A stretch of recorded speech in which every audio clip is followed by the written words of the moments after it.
ദിവ്യാത്മാക്കൾക്കെല്ലാം വിനീതമായ നമസ്കാരം. ഓരോ ജീവികളിലും നിറഞ്ഞിരിക്കുന്നത് ഈശ്വര സത്തയാണ്. അതുകൊണ്ട് എല്ലാവരും ദിവ്യസ്വരൂപികൾ തന്നെയാണ്.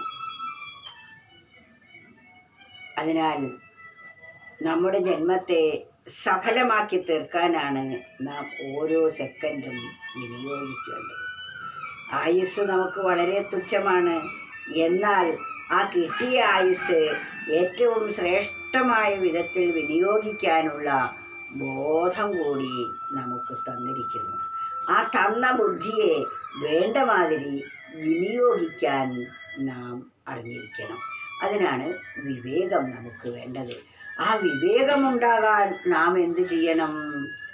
സത്യവും ധർമ്മവും നമ്മുടെ ജീവിതത്തിൽ നാം പ്രവർത്തിക്കണം. അതുകൊണ്ട് സത്യം വധിക്കാൻ പഠിക്കൂ എന്നും ധർമ്മം ചരിക്കാൻ ശ്രമിക്കൂ.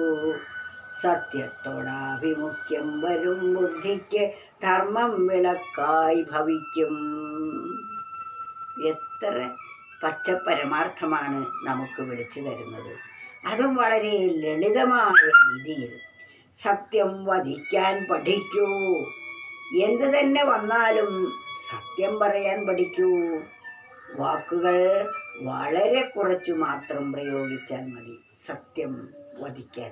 സത്യം പറയാൻ പഠിക്കൂ. ഉള്ളതുപോലെ പറയൂ. വിചാരം എന്താണോ അത് പറയുക. പറയുന്നതെന്തോ അത് പ്രവർത്തിക്കുക. അത് തന്നെയാണ് സത്യം.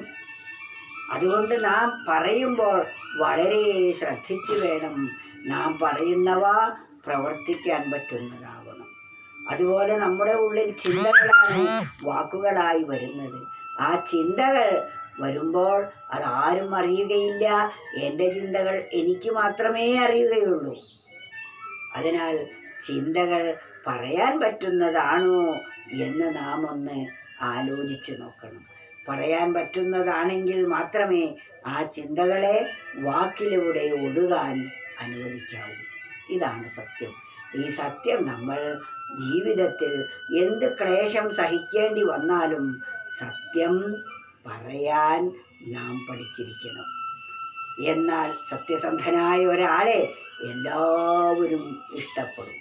സത്യം വധിക്കാൻ പഠിക്കൂ. സത്യം വധിക്കുക എന്ന് പറഞ്ഞാൽ പറയുക. സത്യം പറയാൻ എന്നും നമ്മൾ പരിശീലിച്ചു കൊണ്ടേയിരിക്കണം. ധർമ്മം ചരിക്കാൻ ശ്രമിക്കൂ. നമ്മുടെ ഓരോ പ്രവർത്തികളും ധർമ്മനിഷ്ഠയോട് കൂടിയതായിരിക്കണം. ധർമ്മനിഷ്ഠയോടുകൂടിയുള്ള പ്രവൃത്തി വേണമെങ്കിൽ നമ്മുടെ മനസ്സിലും വാക്കിലും സത്യമുണ്ടായിരിക്കണം. സത്യം വധിക്കാൻ പഠിക്കൂ. എന്നും ധർമ്മം ചരിക്കാൻ ശ്രമിക്കൂ. ധർമ്മത്തോടുകൂടി ജീവിക്കാൻ നമ്മൾ പരിശ്രമിച്ചു കൊണ്ടേ ഇരിക്കണം. അങ്ങനെ സത്യത്തോടാഭിമുഖ്യം വരും ബുദ്ധിക്ക്. അങ്ങനെ സത്യത്തോടാണ് നമുക്ക് ആഭിമുഖ്യമെങ്കിൽ അങ്ങനെയുള്ള നമ്മുടെ ബുദ്ധിക്ക് കാവലായി, വെളിച്ചമായി, മാർഗദർശിയായി ധർമ്മം വരും. സത്യത്തോടാഭിമുഖ്യമുണ്ടായാൽ ധർമ്മം അവരെ എപ്പോഴും സംരക്ഷിച്ചുകൊണ്ടേയിരിക്കും. ഇത് നാം വളരെ പണിപ്പെട്ടും നേടിയെടുക്കേണ്ടതാണ്. സത്യം വധിക്കാൻ പഠിക്കൂ എന്നും ധർമ്മം ചരിക്കാൻ ശ്രമിക്കൂ. ധർമ്മം ചരിക്കാൻ ശ്രമിക്കണം. സത്യത്തോടാഭിമുഖ്യം വരും ബുദ്ധിക്ക്. സത്യത്തിനോട് ആഭിമുഖ്യം വരുന്ന ബുദ്ധിക്ക് ധർമ്മം വിളക്കായി ഭവിക്കും.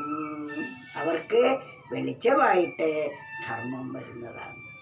ഒന്നാലോചിച്ചു. ഈ 4 വരിയിൽ എത്ര വലിയ ആശയമാണ് ഒതുക്കിയിരിക്കുന്നത്. അതിനാൽ നാം ഇത്തരം സുഭാഷിത രത്നങ്ങളെക്കാൾ മൂല്യമായതാണ് സുഭാഷിതങ്ങൾ. ആ സുഭാഷിതങ്ങൾ ഒരു മനുഷ്യനെ എന്നും ഏറ്റവും ഉത്കൃഷ്ടമായ പദത്തിലേക്ക് ഉയർത്തിക്കൊണ്ടേയിരിക്കുന്നു.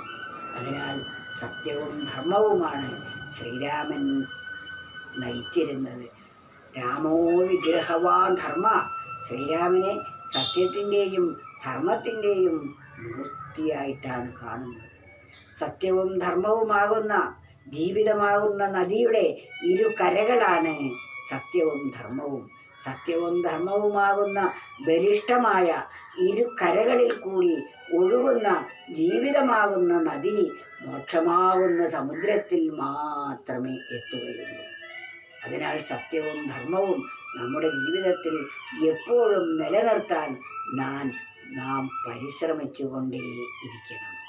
സത്യം വധിക്കാൻ പഠിക്കൂ എന്നും ധർമ്മം ചരിക്കാൻ ശ്രമിക്കൂ. സത്യത്തോടാഭിമുഖ്യം വരും ബുദ്ധിക്ക് ധർമ്മം വിളക്കായി ഭവിക്കും.